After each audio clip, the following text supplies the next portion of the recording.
कई खौफनाक हवेलियों के किस्से अब तक आपने सुने होंगे, मगर ऐसी कोई हवेली नहीं थी जहां कोई रहता हो। इसलिए दास्तान कितनी सच है और कितनी झूठ, ये शक हमेशा बना रहता है।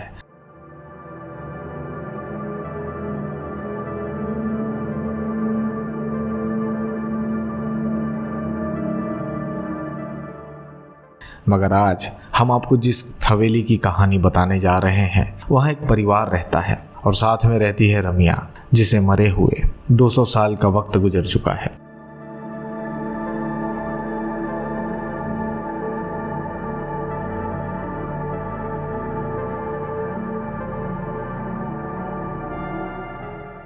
अगर वक्त के पन्नों का हिसाब लिया जाए तो दास्तान करीब करीब 200 साल पुरानी है। उत्तर प्रदेश में एटा के पास एक हवेली है, वीरान नहीं बकायदा आबाद है, एक परिवार के लोगों से, मगर तबाह है एक रूह से। जी हाँ, इस हवेली में जिंदगी और मौत साथ साथ रहते हैं।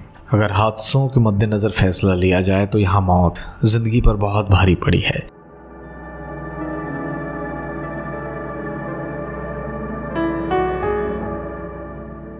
एक रमिया जो अब तक कई लोगों की जान ले चुकी है। वो रमिया एक तवायफ थी जिसका कभी जलवा हुआ करता था, मगर 2 भाइयों ने उस पर अपना दावा ठोक दिया।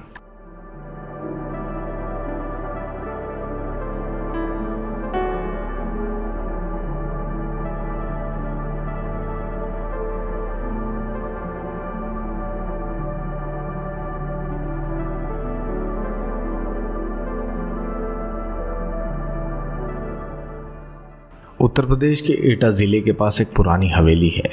ऊंची दीवारें, मोटे लकड़ी के दरवाजे, दीवारों पर जाले, मगर यह कोई वीरान हवेली नहीं है। यहाँ एक अब भी परिवार रहता है, शर्मा परिवार। 4 पीढ़ियाँ इस हवेली से पली बढ़ी, मगर उनके साथ रहती है रमिया।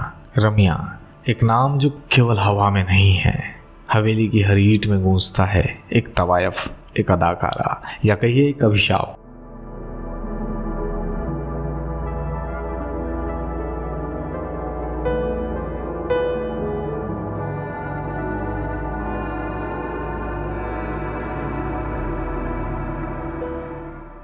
कहानी की शुरुआत होती है आज से 200 साल पहले। ब्रिटिश राज का दौर था। एटा के पास इस हवेली में एक अमीर जमींदार रहा करते थे, ठाकुर प्रताप सिंह। संगीत और नृत्य के शौकीन ठाकुर ने इस हवेली में एक कोठा बनवाया था जिसमें हर हफ्ते नाच गाना होता। वहीं पर पहली बार आई थी रमिया। लखनऊ से बुलाई गई एक खूबसूरत तवायफ जिसकी अदाओं ने हवेली को जादू बना दिया। रमिया का नृत्य ऐसा था जैसे संगीत खुद उसकी देह से निकलता हो, मगर उसकी किस्मत को कुछ और ही मंजूर था। ठाकुर के 2 बेटे थे, ब्रजमोहन और हरमोहन। दोनों रमिया पर मोहित हो गए और एक तवायफ की अदाओं ने 2 भाइयों को दुश्मन बना दिया। एक रात नाच चल रहा था। रमिया ने पायल बांधी और उसकी हर थिरकती चाल पर घुंघरू बुदबुदा रहे थे। दोनों भाई शराब पीकर मौजूद थे। तभी रमिया ने हरमोहन की तरफ मुस्कुरा कर देखा। यह मुस्कान ब्रजमोहन को मंजूर नहीं थी। झगड़ा शुरू हुआ, आवाजें उठी, कटारें निकल पड़ी और उसी कोठे के बीचों बीच, संगीत की लहरों के बीचों बीच एक चीख गूंजी।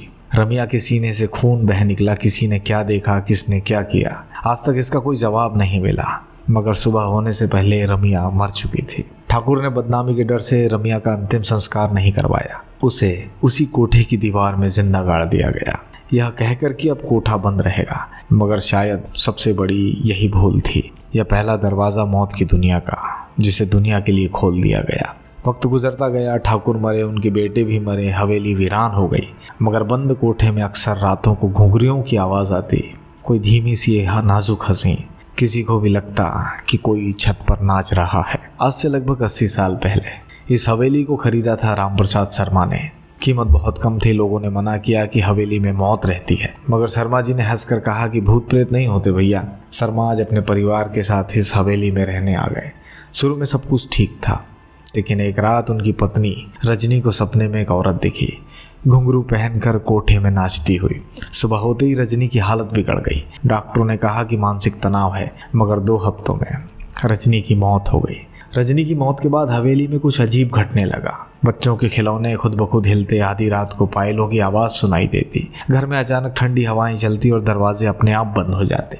एक दिन शर्मा जी के छोटे बेटे पवन ने घर की छत से कूदकर आत्महत्या कर ली। उसका चेहरा पूरी तरह डर से बिगड़ा हुआ था, जैसे मरने से पहले कोई खौफनाक चीज देखी हो। रामप्रसाद ने हार कर एक ओझा को बुलाया। ओझा ने हवेली में तंत्र मंत्र यंत्र लगाया और रात भर पूजा की। सुबह ओझा ने कहा, यहाँ एक आत्मा है रमिया नाम की, उसे नाच अधूरा छोड़ना मंजूर नहीं है। वो अब भी घुंघरू बांधकर नाचती है, जब उसे कोई देख लेता है तो उसे वो अपने साथ ले जाती है। रामप्रसाद को यकीन नहीं हुआ। उसने ओझा को झूठा समझकर भगा दिया, मगर उसी रात शर्मा जी की बेटी अनु ने बताया कि उसे एक बाई रोज आईने में दिखती है, लाल जोड़ा पहने, बड़ी बड़ी आंखें और पैरों में पायल। शर्मा जी ने हवेली का बंद पड़ा कोठा खुलवाया। अंदर घुसते ही देखा कि सब कुछ वैसा का वैसा, मगर पुराने वाद्य यंत्र, टूटी मृदंग और कोने में दीवार में उस आकृति जैसी छाप, जैसे किसी को उसमें दफनाया गया हो। रामप्रसाद डर गए।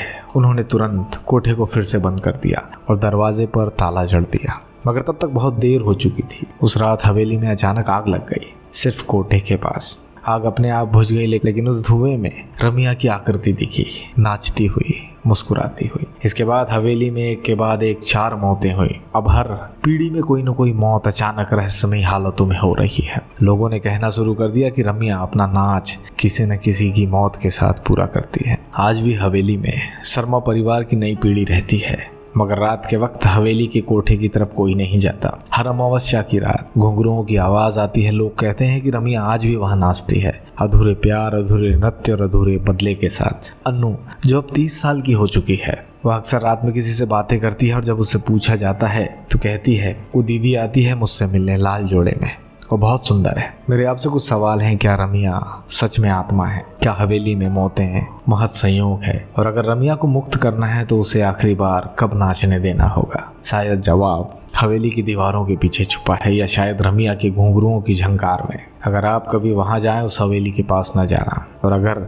आपको कभी उस कोठे से आती पायलों की आवाज़ सुनाई दे तो पलट कर मत देखना, क्योंकि हो सकता है रमिया आपको देख रही हो। यह कहानी आपको कैसी लगी? कमेंट सेक्शन में अपनी राय ज़रूर दें।